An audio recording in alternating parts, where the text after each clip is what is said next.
नमस्कार दोस्तों, आज हम लोग TGT, PGT, UPSC, TRE, estate से रिलेटेड प्रश्न को पीवाईक्यू रूप में हम लोग देखने वाले हैं। ये प्रश्न इकोनॉमिक्स से सारा रिलेटेड है, जो कि हम लोग 1 से लेके 252 तक हम लोग कंप्लीट किए थे। आज हम लोग 253 से आगे की प्रश्न और करते आगे बढ़ेंगे। चलिए स्टार्ट करते हैं। मौद्रिक लागत सम्मिलित है। मौद्रिक लागत सम्मिलित होती है या होता है।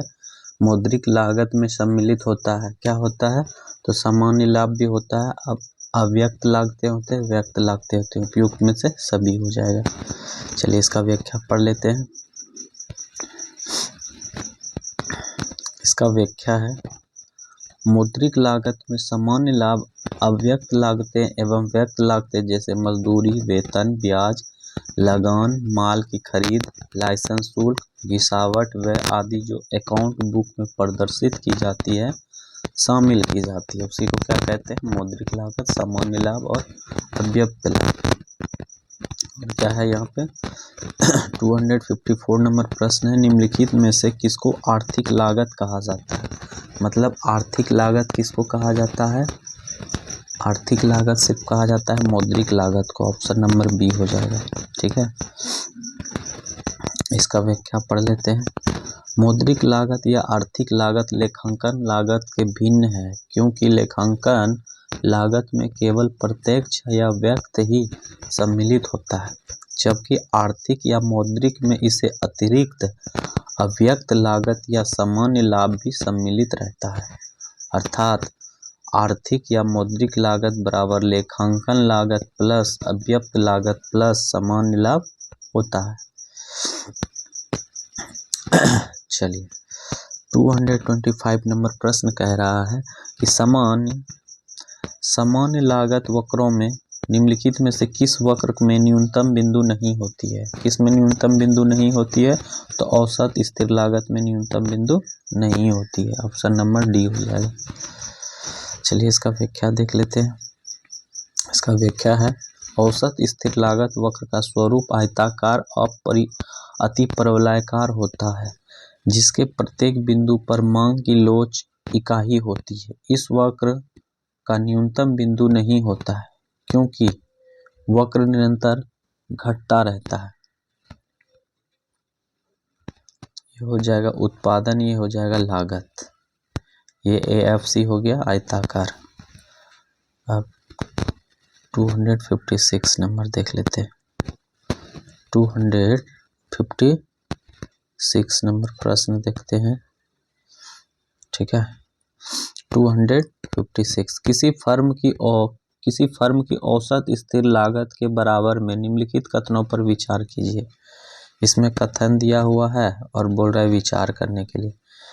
नीचे दिए कूट में से सही उत्तर को चिन्हित कीजिए या चुनिए। ठीक है, तो प्रश्न क्या है कि किसी फर्म की औसत स्थिर लागत को कह रहा है चुनने के लिए। तो देखते हैं, इसका ढाल सदैव ऋणात्मक होता है? हाँ होता है। इसका ढाल सदैव इकाई से अधिक होता है? नहीं।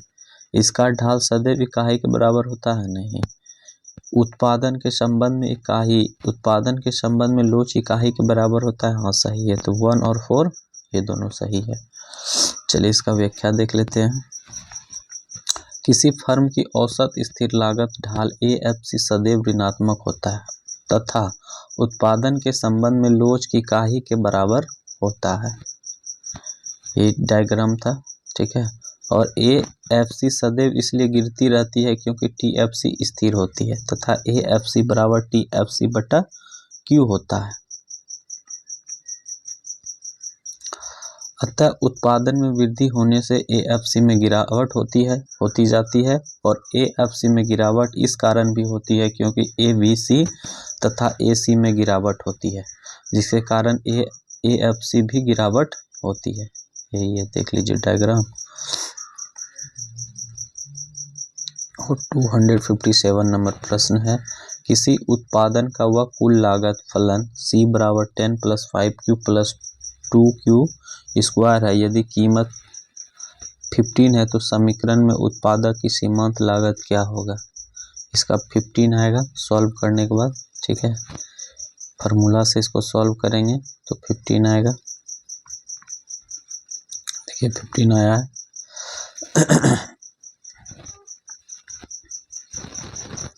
चलिए 258 नंबर प्रश्न है। क्या कह रहा है प्रश्न, निम्नलिखित कथनों में से कौन सा कथन सही है। ठीक है, तो इसमें सही सिर्फ सी है। औसत परिवर्तनशील लागत का न्यूनतम सीमांत लागत के न्यूनतम की तुलना में से अधिक उत्पादन पर प्राप्त होता है। ठीक है, चलिए इसका व्याख्या देख लेते हैं। कुल परिवर्तनशील लागत को वस्तु की कुल उत्पादित मात्रा से भाग देने पर प्राप्त परिवर्तनशील लागत कहलाता है। AVC बराबर TVC बटा Q। औसत परिवर्तनशील लागत उत्पादन के प्रति इकाई परिवर्तनशील लागत है। कुछ सीमा तक औसत लागत बढ़ते प्रतिफल के कारण सामान्यतः घटती है, लेकिन उसके पश्चात उत्पादन बढ़ने पर औसत लागत ह्रासमान प्रतिफल के कारण बड़ी तेजी से बढ़ती है। डायग्राम देख लीजिए, डायग्राम में साफ साफ दिया हुआ है, ऐसे बढ़ रहा है ऐसे करके। ठीक है, रेखा चित्र में स्पष्ट है कि AVC आरंभ में तो नीचे गिरता है और फिर निम्न बिंदु के ऊपर पहुंचकर ऊपर चढ़ता है। चलिए 259 नंबर प्रश्न है, किसी उद्यमी का अल्पावधि कुल लागत फलन C बराबर Q3 minus 10Q² plus 17Q plus 66 है। यदि P बराबर इतना है तो उद्यमी द्वारा निम्नलिखित में से किस उत्पादन पर लाभ अधिकतम किया जा सकता है। क्या किया जाएगा इस पे, इसका फार्मूला से बनाएंगे तो 6 आएगा। देख लेते हैं, सबका मान देना होगा। देने के बाद यहाँ 5 बराबर इतना होगा, लास्ट में करने के बाद Q का मान 6 आ जाएगा।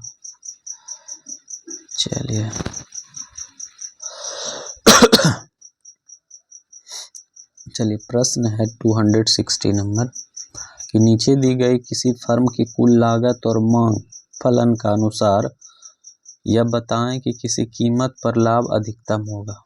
C बराबर इतना है इतना, अब P बराबर इतना है, तो जहाँ C कुल लागत है, Q उत्पादन है, P कीमत है, तो इसको सॉल्व करने के बाद निकल जाएगा 85, बी नंबर ऑप्शन। सॉल्व कैसे करना है, तो इसको फार्मूला से सॉल्व करना होगा, ऐसे तो MCQ में नहीं बता सकते हैं। चलिए 261 नंबर प्रश्न है, मांग फलन P बराबर 20 माइनस 2Q के दिए होने पर Q बराबर 3 पर औसत सीमांत लागत का मान क्रमशः होगा। कितना हो जाएगा इसका, तो 14 और 8 हो जाएगा। ऑप्शन नंबर C हो जाएगा। ये भी फार्मूला से ही बनेगा। अभी थोड़ा सवाल आ रहा है जो कि सब फार्मूला से ही बनने वाला है। ठीक है, अब है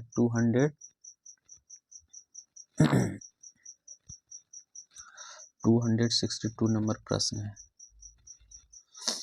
ये प्रश्न है 262, निम्नलिखित वक्तव्यों पर विचार करें। चलिए विचार करते हैं, देखते हैं क्या है।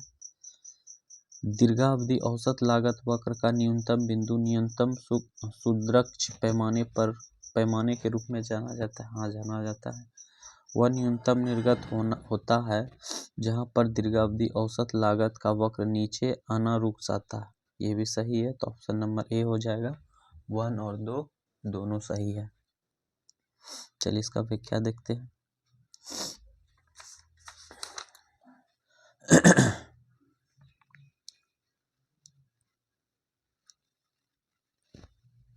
दीर्घकाल में उत्पादन के पास इतना अधिक समय रहता है कि वह उत्पादन क्रिया में प्रत्येक प्रकार का परिवर्तन ला सकता है। जैसे वह प्लांट के आकार में परिवर्तन ला सकता है, नई मशीनें क्रय कर सकता है।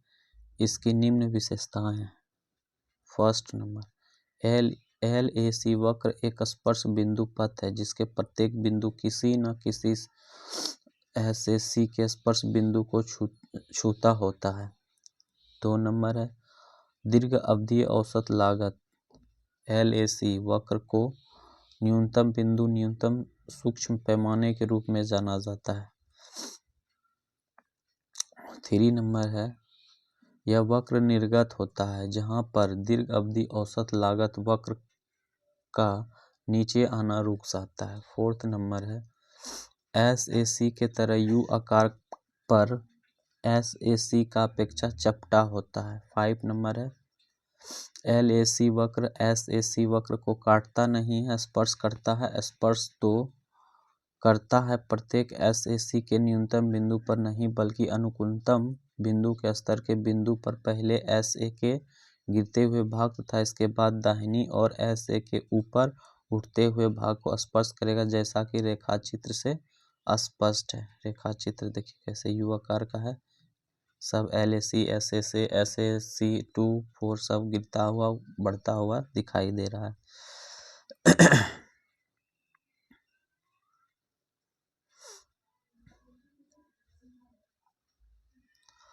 दीर्घकालीन औसत लागत वक्र के विशेष कारखानाओं में स्तरों के उत्पादित करने की न्यूनतम लागत को दिखाता है।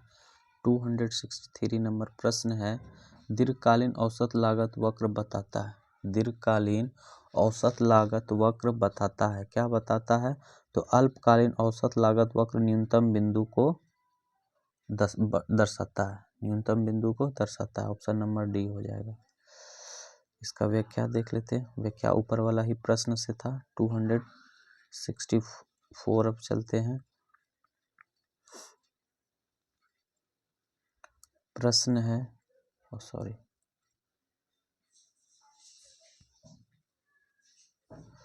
प्रश्न है 264, दीर्घकालीन औसत लागत वक्र क्या है? दीर्घकालीन औसत लागत वक्र क्या है? तो उपयुक्त में से सभी हो जाएगा। डी नंबर क्या है? फॉर्म का नियोजन वक्र कहा जाता है, U आकार का होता है और किसी भी अल्पकालीन औसत लागत वक्र के न्यूनतम बिंदु पर स्पर्श करेगा। सभी हो जाएगा इसमें। उसका भी वही था।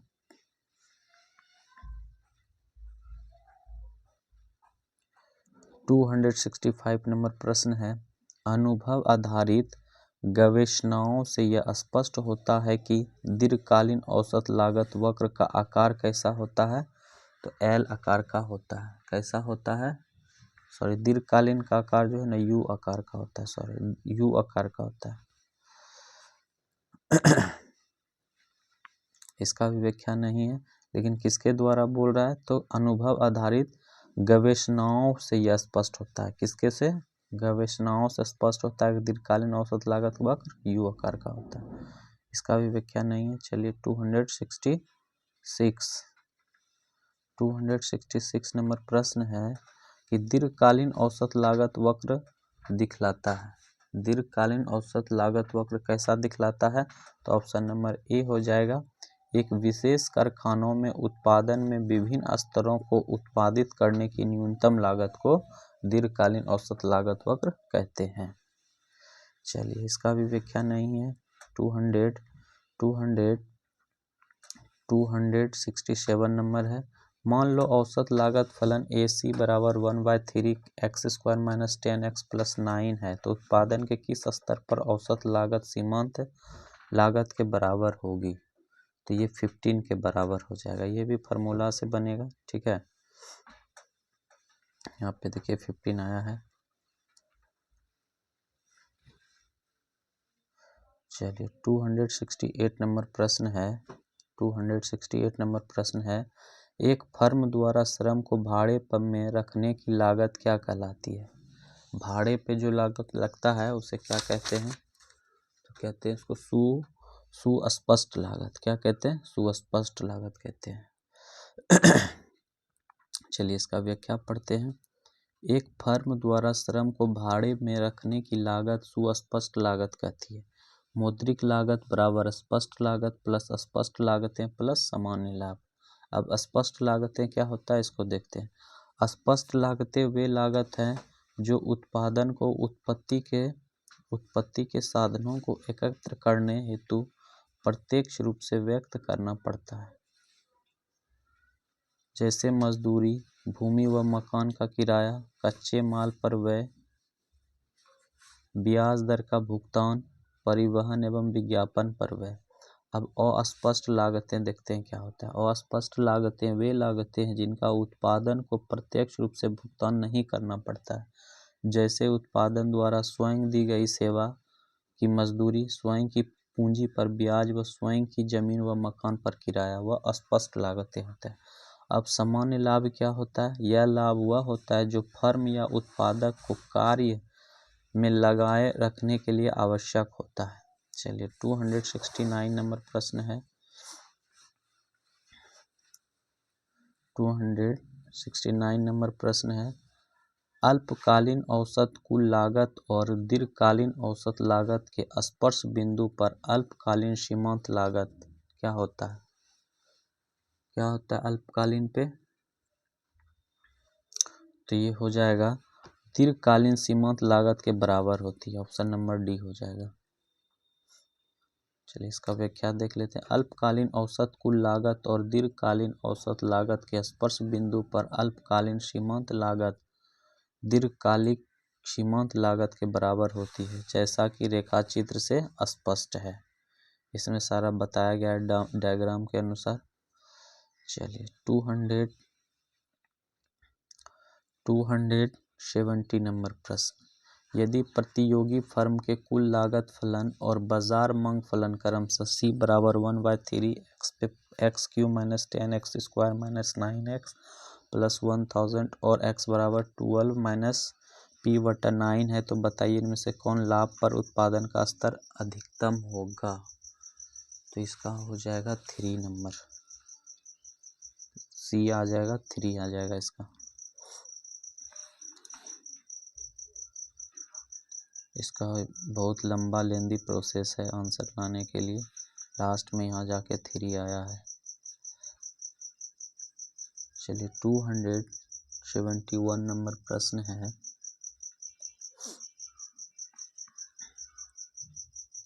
अभिकथन ए है, निम्नगण लागतें आर्थिक निर्णय के लिए प्रासंगिक नहीं है।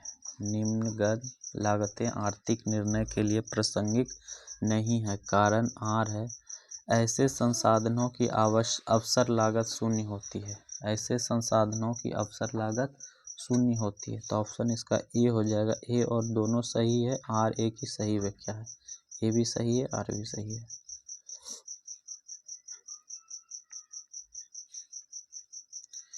निम्न लागतें आर्थिक निर्णयों के लिए प्रासंगिक नहीं है। इसका प्रयोग सिर्फ एक क्रिया में किया जा सकता है। इन लागतों का कोई विकल्प प्रयोग नहीं होता है, क्योंकि इनकी अवसर लागत शून्य होती है।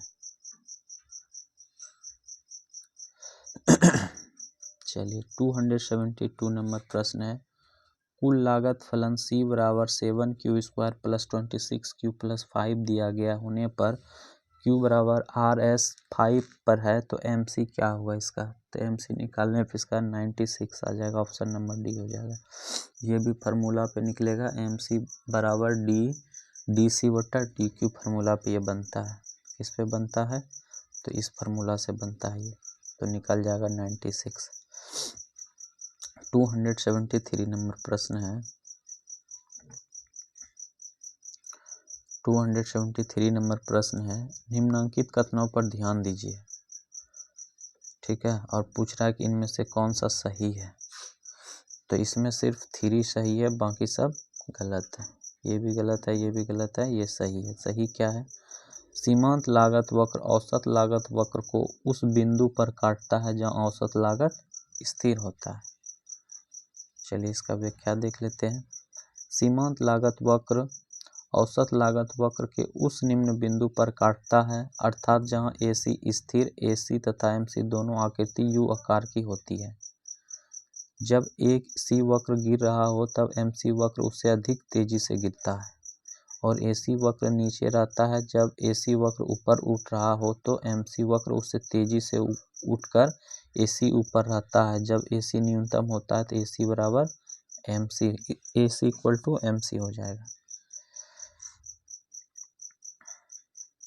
274 यही है AC और MC।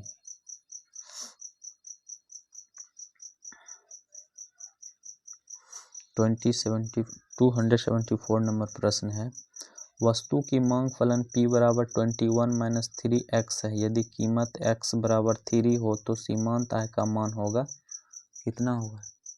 इसका मान 0.3 हो जाएगा। इसको भी निकालने के लिए फॉर्मूला लगाना है MR बराबर D × TR/DQ। इसको भी ये फार्मूला से निकलेगा तो 3 निकल जाएगा। चलिए 275 नंबर प्रश्न है, वह लागत जो फर्म को उस समय वहन